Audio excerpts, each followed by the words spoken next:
First of all, I welcome the opportunity to participate in the discussion on the annual National Transition Statement, which includes an overview of climate change mitigation and adaptation policy measures adopted to reduce emissions and greenhouse gases. First thing I've said, this is only a policy statement, as enunciated in the introduction to the actual report. It's not about implementation.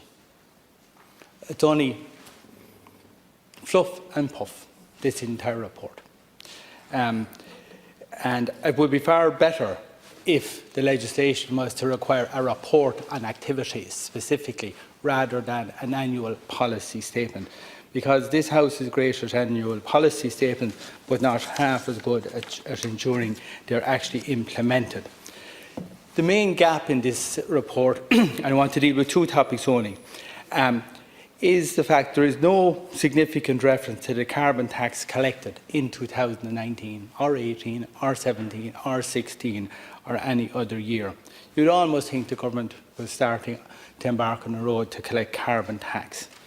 The Revenue Commissioners have confirmed that in 2018, €441 million was collected in carbon tax. I'm putting on my hat as the former chairman of the PAC, where we had detailed discussions on this exact topic with the SRI, the Revenue Commissioners and other experts as well.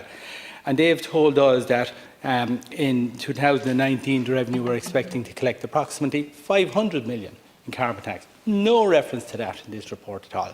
No reference to where it came from, and no reference to where it was spent and utilised. So this report is fundamentally flawed, and I'm far more concerned about the serious issues that are not in the report rather than what is actually printed in this lovely policy statement. Over the last 5 years, over €2 billion has been collected in carbon tax from the Irish taxpayers. No reference to where this was spent.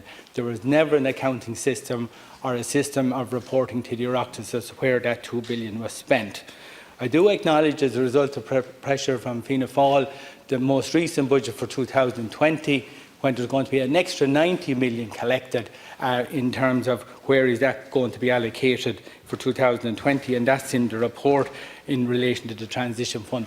But no mention of the other 500 million that is also going to be collected and has always been collected. So I would say, Minister, over the years you've been collecting a lot of money in terms of carbon tax on petrol, diesel, marked gas oil, kerosene, that's home heating oil, natural gas and solid fuels. And without any specifics as to where this was actually spent, utilised to meet the objectives of this legislation, this report is fundamentally flawed.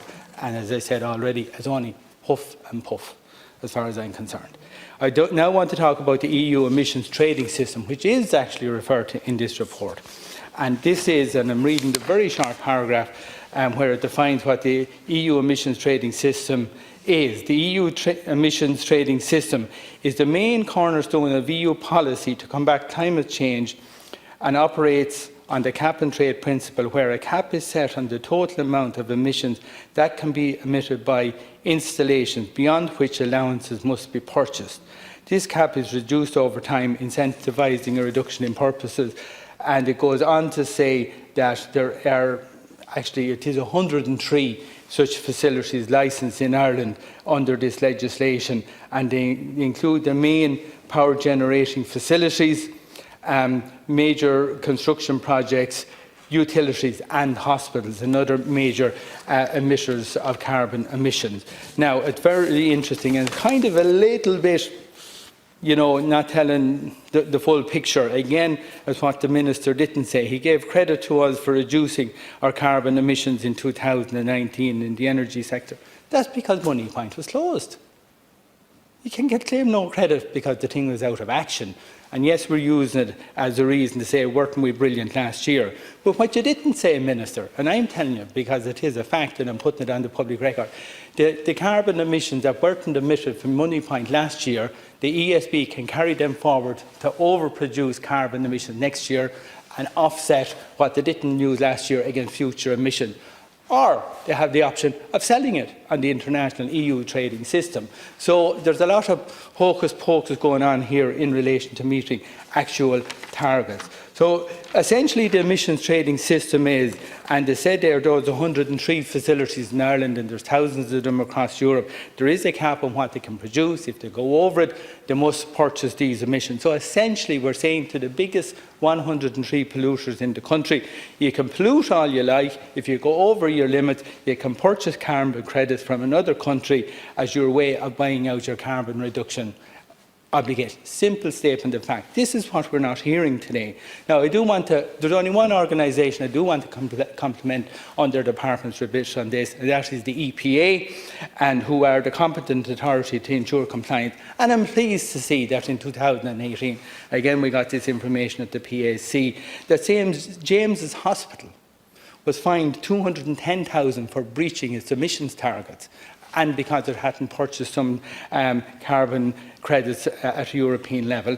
And Vodafone was also fined $51,000. Now, I do know Vodafone paid their money up, and we were told that the PAC, a payment plan, was in place for James's Hospital, and I'm sure that has actually been done. So, Minister, I would be far more interested in future in seeing a report, and it's essential for any new government. The 600 million that will be collected in carbon tax this year, that must be laid out and explained to the Dáil and the public where the 600 million is. You've only focused on the 19 because we forced you to do it, and the big picture is totally outside this report. I want less fluffy policy statement. I want specific reports on these issues in future. Thank you.